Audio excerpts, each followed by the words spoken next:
तो स्वागत है आपका। आप देख रहे हैं आज महाराष्ट्र में, आपके साथ तहसीन फातिमा। तो महाराष्ट्र में भी कोरोना की रफ्तार बढ़ रही है और ऐसे में कोरोना की रफ्तार दिन पर दिन बढ़ती हुई दिखाई दे रही है। कोरोना के बढ़ते संक्रमण में शेयर बाजार में गिरावट जारी है। मंगलवार को बाजार लगातार दूसरे दिन लाल निशान में बंद हुआ था।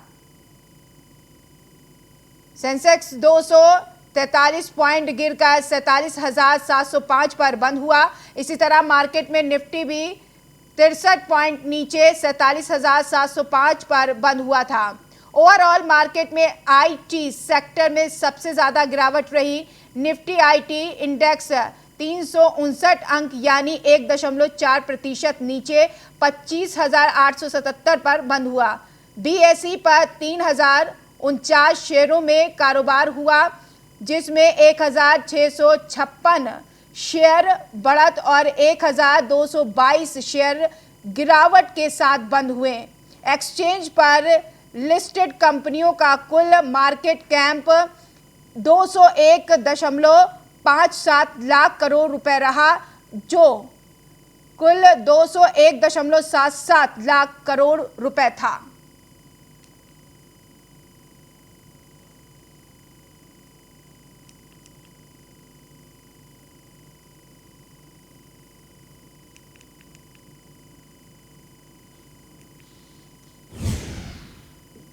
उधर महाराष्ट्र सरकार के योजना के तहत राज्य में जरूरतमंदों को दी जाने वाली शिव भोजन थाली राज्य में लागू किए कोविड-19 प्रतिबंधों के मद्देनजर पार्सल के रूप में मुहैया कराई गई है। महाराष्ट्र राज्य में बढ़ते कोरोना संक्रमण के दिनों में महाविकास अघाड़ी सरकार ने शिव भोजन थाली योजना के तहत जरूरतमंदों के लिए मुफ्त में भोजन मुहैया किया गया है। तो वहीं पार्सल बंद भोजन जरूरतमंदों को दिया जा रहा है।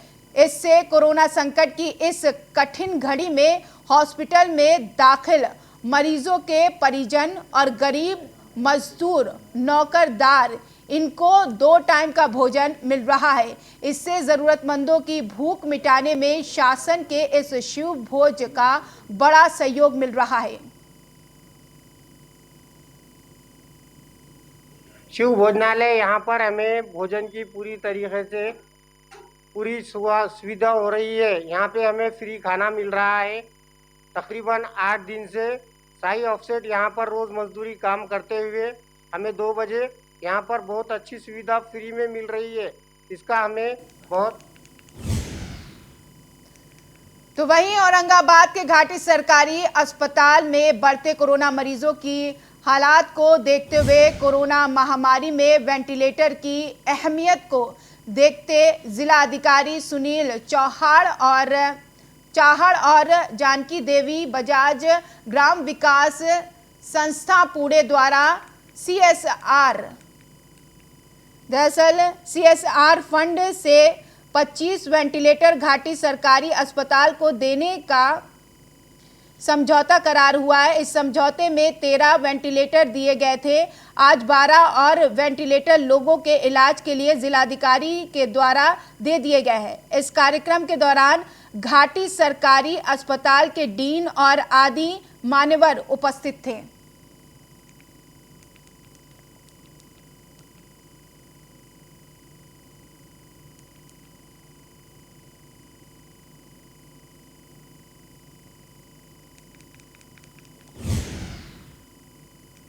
उधर अकोला के 6 अस्पताल चालकों को प्रति अस्पताल 50,000 रुपए जुर्माना लगाने के आदेश जिला अधिकारी जितेंद्र पापलकर ने दिए हैं।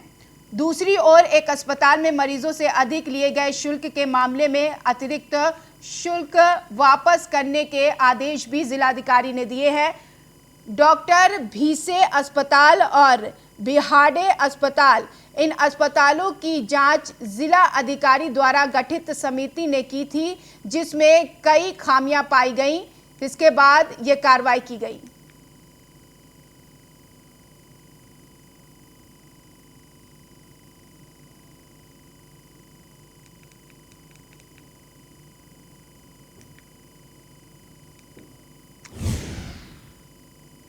तो मुंबई से खबर है, सरकार की सख्ती के चलते मजदूर पलायन करने को मजबूर है। सख्ती के चलते मजदूरों की जिंदगी पर पड़ रहा है असर। महाराष्ट्र सरकार की तरफ से की गई सख्ती के चलते रोज काम करके कमाने वाले लोगों का कहना है कि इस सख्ती का उनकी जिंदगी पर असर पड़ रहा है, जिसके चलते लगातार अब मजदूरों का पलायन भी देखा जा रहा है।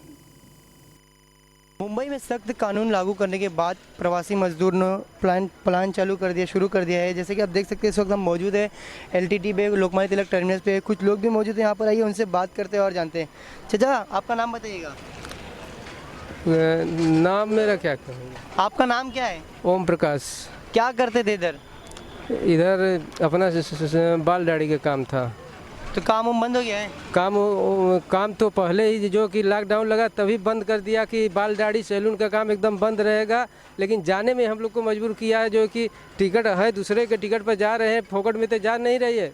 पैसा तो केंद्र सरकार को भी भरा है ना टिकट का दाम, फिर भी बोलते हैं कि उनको बुलाओ, उनको बुलाओ, उनको बुलाओ।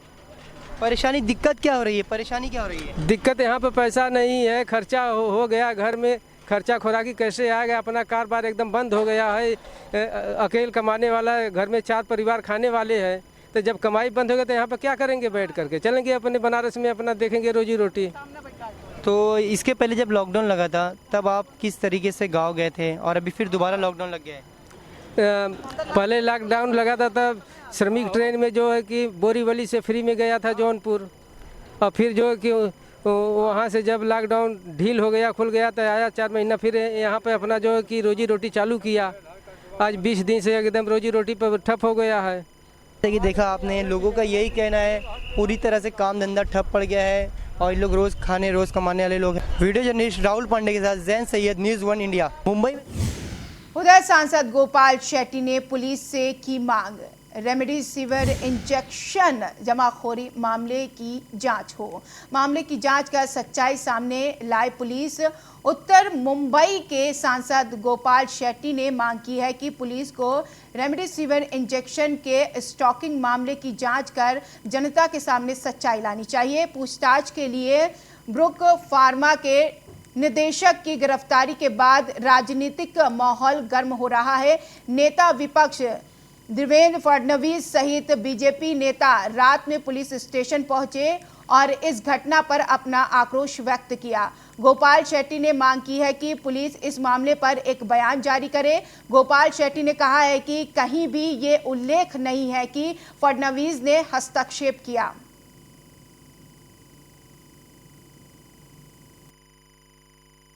से महाराष्ट्र और मुंबई में जिनको रेमडेसिविर इंजेक्शन नहीं मिलता है, ऐसे सारे पेशेंट और उनके घर परिवार के लोगों का हिम्मत बढ़ गया। ये विजिट से हमारा भारतीय जनता पार्टी का जो कैडर है उनका मनोबल बढ़ा कि एक पूर्व मुख्यमंत्री पार्ला जैसे पुलिस चौकी में रात को विजिट करते हैं, 2-2, 3-3 घंटा बिगाड़ते हैं। ये मैं मानता हूं कि महाराष्ट्र के इतिहास में पहली बार हुआ है और उनका मैं स्वागत करता हूं। तो कोरोना के बढ़ते संक्रमण को कम करने के लिए ठाकरे सरकार ने महाराष्ट्र में 15 दिनों के कड़े प्रतिबंध लगाए हुए हैं। इन प्रतिबंधों में कुछ अति आवश्यक चीजों की खरीद बिक्री पर छूट दी गई है। ऐसे में लोगों की भीड़ कम नहीं हो रही है, जिस कारण उप मुख्यमंत्री अजीत पवार द्वारा एक अहम बैठक बुलाई गई, जिसमें यह निर्णय लिया गया है कि यहाँ पर किराना दुकानों को सुबह 7 से 11 बजे तक ही खोलने की अनुमति दी जाए। अति आवश्यक सेवाओं में मेडिकल सेवाएं, सार्वजनिक और निजी परिवहन, पेट्रोल पंप, किराना, सब्जी की दुकानें आदि। लेकिन ये अब लगभग स्पष्ट होता जा रहा है कि इन कड़े प्रतिबंधों का कुछ खास असर नहीं हुआ है। सड़कों पर, बाजारों पर भीड़ अभी भी उतनी ही अधिक दिखाई दे रही है और भीड़ बढ़ाने का सबसे बड़ा बहाना किराना या सब्जी लेने जाने का बताया जा रहा है, जिस कारण किराना दुकानें अब सिर्फ 7 से 11 बजे तक ही शुरू रखने का निर्णय राज्य सरकार ने लिया।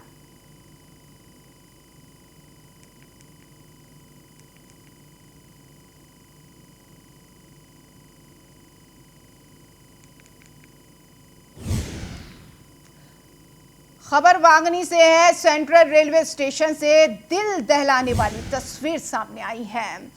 पॉइंटमैन ने जान पर खेलकर मासूम की जान बचाई है। दरअसल सेंट्रल रेलवे के वांगनी स्टेशन की दिल दहला देने वाली तस्वीर सामने आई है, जहां रेल विभाग के पॉइंटमैन मयूर ने अपनी जान पर खेलकर बच्चे की जान बचाई। मुंबई के स्टेशनों पर अक्सर देखा गया है कि आरपीएफ और जीआरपी किस तरह से यात्रियों की जान बचाते हैं। ठीक उसी तरह इस मामले में सीसीटीवी में साफ देखा जा रहा है किस तरह से एक महिला बच्चे के साथ जा रही है और अचानक बच्चा प्लेटफॉर्म के नीचे गिर जाता है और सही समय पर पॉइंटमैन अपनी जान पर खेलकर बच्चे की जान बचाता है।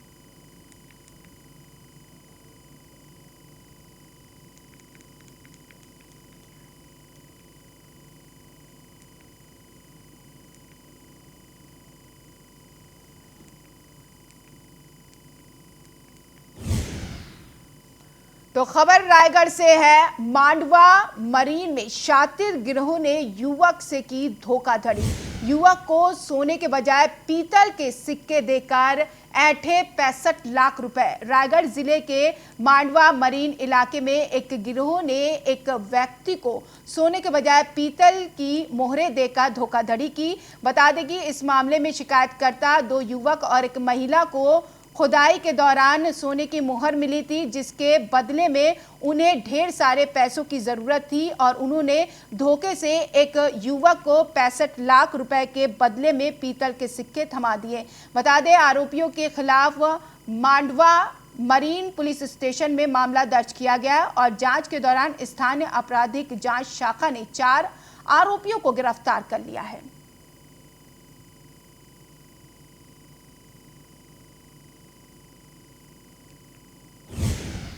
सीधा रुख करते हैं खबरों का। कांग्रेस ने देवेंद्र फडणवीस पर निशाना साधा है। फडणवीस के 22 साल के भतीजे के वैक्सीनेशन पर घेरा है। सभी को नियमों का पालन करना चाहिए, देवेंद्र फडणवीस ने कहा है। दरअसल कोरोना वैक्सीनेशन को लेकर नेता विपक्ष देवेंद्र फडणवीस को कांग्रेस ने निशाने पर लिया है। दरअसल फडणवीस के 22 साल के भतीजे तन्मय फडणवीस ने कोरोना की खुराक ली है, जिसको लेकर कांग्रेस ने बीजेपी पर भी टिप्पणी की है। फिलहाल हेल्थ और फ्रंट लाइन वर्कर्स के अलावा 45 साल से ऊपर वाली उम्र के लोगों को कोरोना वैक्सीन लगाई जा रही। इसी बीच फडणवीस के 22 साल के भतीजे तन्मय की कोरोना वैक्सीन डोज लेते हुए फोटो कांग्रेस ने अपने सोशल मीडिया पर शेयर करते हुए बीजेपी को घेरा है। वहीं अपना पक्ष रखते हुए फडणवीस ने कहा है कि तन्मय मेरे दूर के रिश्तेदार हैं। मुझे कोई अंदाजा नहीं है कि किस मापदंड के तहत उन्हें वैक्सीन मिली है। अगर ये तय गाइडलाइन के मुताबिक हुआ है तो कोई आपत्ति नहीं होनी चाहिए, लेकिन गाइडलाइन का उल्लंघन हुआ है तो ये पूरी तरह से गलत है। मेरी पत्नी और बेटी का भी टीकाकरण नहीं हुआ है क्योंकि वे इसके लिए योग्य नहीं है। मेरा मानना है कि सभी को नियमों का पालन करना चाहिए।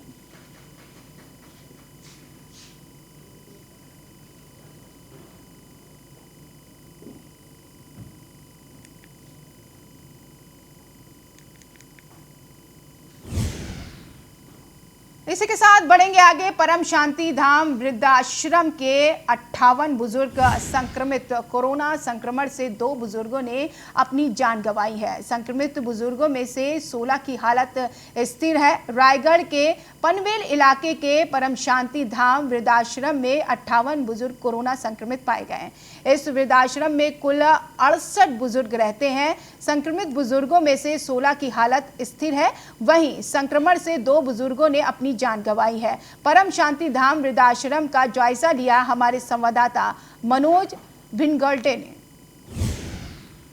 सामने आ गया है कि इसमें 58 पीपल पॉजिटिव आ गए और उनके लिए इमीडिएट ट्रीटमेंट की जरूरी है, ऐसा भी कुछ सामने आया। 2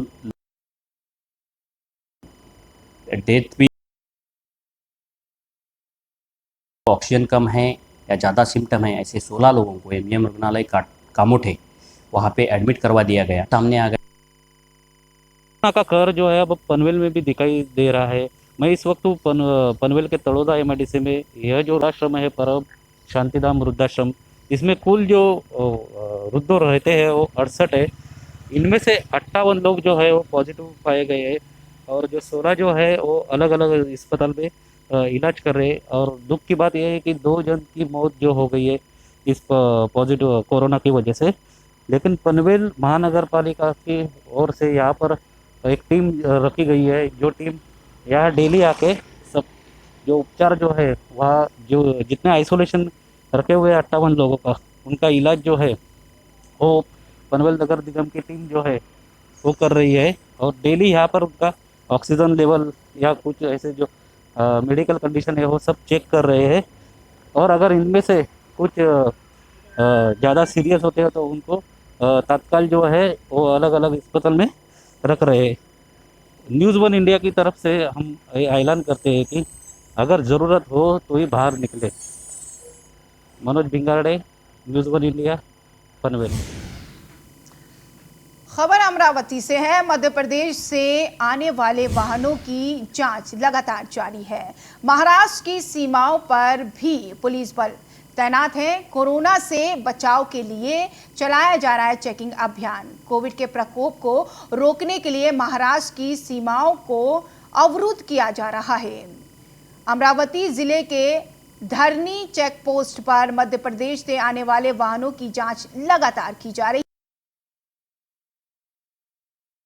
सीमाओं पर पुलिस सुरक्षा तैनात की गई है।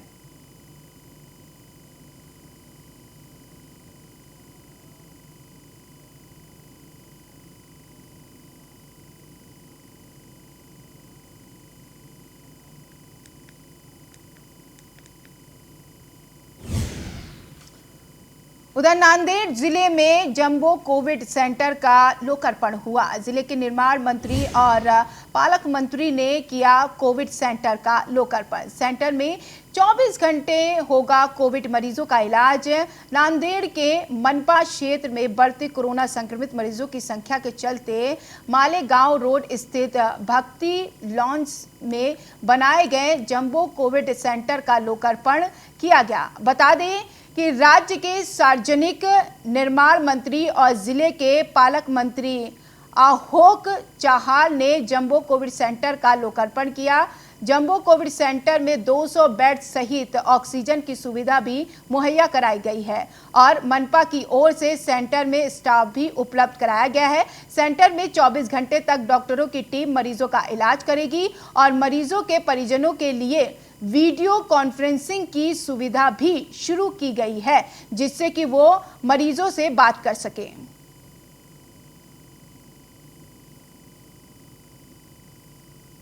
लोग घूमते रहेंगे स्ट्रीट्स पे, गर्दी करेंगे भाजी पर। कलेक्टर ने हर जगह प्रशासन को हमने अधिकार दिए हैं कि लोगों को जितनी ज़रूरत है उतना ही टाइम के लिए 2-4 घंटे के लिए वो बाहर आके ज़रूरतमंद चीज़ों का खरीदी कर सकते हैं। तो दिन भर घूमने की अनुमति नहीं होनी चाहिए। ये भीड़ भाड़ से ही ज़्यादा तकलीफ होती है। उस लॉकडाउन जितना होना चाहिए उसको सख्ती से। उधर पुलिस की मदद के लिए आगे आए केतन रावल ने मुंबई पुलिस को मुहैया कराई है वैनिटी वैन। जरूरत पड़ेगी तो और वैनिटी वैन मुहैया कराएंगे। उन्होंने कहा है कोरोना की बेकाबू रफ्तार को रोकने के लिए महाराष्ट्र में मिनी लॉकडाउन लगा हुआ है। ऐसे में ड्यूटी कर रहे मुंबई पुलिस कर्मियों के लिए टेंट लगा हुआ है। बावजूद इसके मुंबई पुलिस कर्मियों को काफी परेशानी का सामना करना पड़ रहा था, जिसे देखते हुए पुलिस कर्मियों को वैनिटी वैन का इस्तेमाल करने की सहूलियत दी गई है। शूटिंग के लिए बॉलीवुड के बड़े फिल्म स्टार्स को किराए पर वैनिटी वैन मुहैया कराए जाते हैं। केतन रावल ने एक बार फिर मिनी लॉकडाउन में नाकाबंदी के दौरान दिन रात मुंबई की सड़कों पर पहरा देने वाली पुलिस की मदद का हाथ बढ़ाया है। केतन ने 4 वैनिटी वैन मुंबई पुलिस की सेवा में नाकाबंदी वाली जगहों पर तैनात कर दिए हैं। बढ़ेगी और बहुत सारे लोकेशन पे जहाँ नाकाबंदी है वहाँ पे वो लोग वैन मांग रहे हैं और मैं देने के लिए राज़ी हूँ, क्योंकि लास्ट ईयर भी मैंने 19 वैनिटी वैन दिया था 65 डेज़ के लिए मुंबई पुलिस के लिए। तो इस बार भी मैं चाहता हूँ कि 20 से 22 वैन तक मैं दे पाऊँगा मैं, तो इस बार भी वैन देने के लिए तैयार हूँ मैं। ये हर एक वैन के अंदर से 3-3 रूम है, 3 बेडरूम जैसे अपने होते हैं, जिसमें सोफ़ा सेट है, ड्रेसिंग टेबल है, बाथरूम है। उधर रेत की अवैध तस्करी के खिलाफ कार्रवाई। पुलिस ने रेत से भरे एक ट्रैक्टर को पकड़ा है। 2,06,000 रुपए का माल जब्त किया है। औरंगाबाद जिले के वैजापुर तहसील के गोदावरी नदी में रेत के अवैध तस्करी की सूचना मिलने पर वैजापुर पुलिस ने कार्रवाई करते हुए 2,06,000 रुपए का माल जब्त किया है। पुलिस के अनुसार गोदापात्र से रेत की अवैध तस्करी हो रही थी।